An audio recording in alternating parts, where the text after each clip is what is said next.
All right, so one of the main things I like to do is to challenge you guys and have you read something that maybe you're scared to or would normally not be able to approach. And I know when it comes to older literature, a lot of times that can be a lot because you're like, I don't know what half those things are. I don't know what's being said.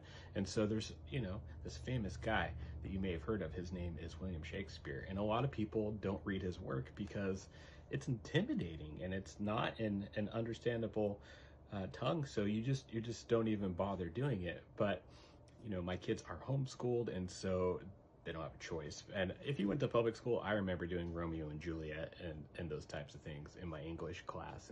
And so I would challenge you to consider looking into this. Now, this has been out for over 20 years at this point, but something that's really cool is there's this entire book series right here. It's called No Fear Shakespeare. And this is much to do about nothing.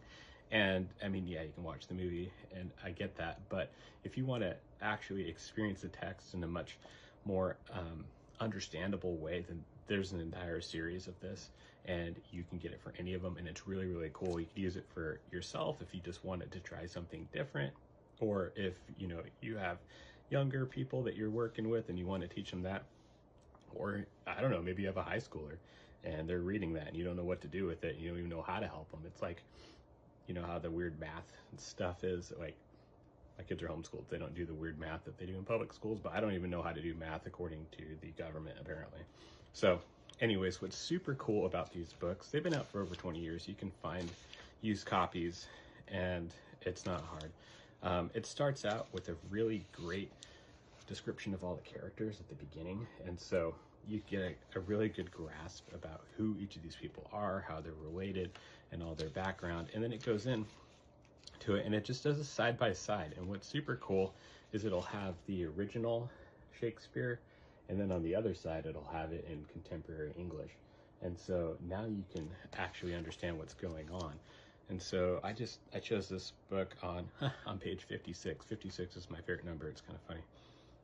It says, "Alas, poor hurt fowl, not now will be," I can't even read it, and there's stuff going on in the background of my house too. "Now will he creep into sledges, but that my lady Beatrice should know me and not know me. The prince is fool, ha! It may be I go under that title because I am merry." And you're like, I did not read that well. I'm not an actor by any standard whatsoever, but you're like, I don't even know what the heck he was talking about here. And then on the other side, it says, "Oh, the poor bird. Now he'll hide himself in the bushes. But how strange that Beatrice should seem to know who I am and yet not know me at the same time. The prince is full. Maybe they call me that because I am cheerful."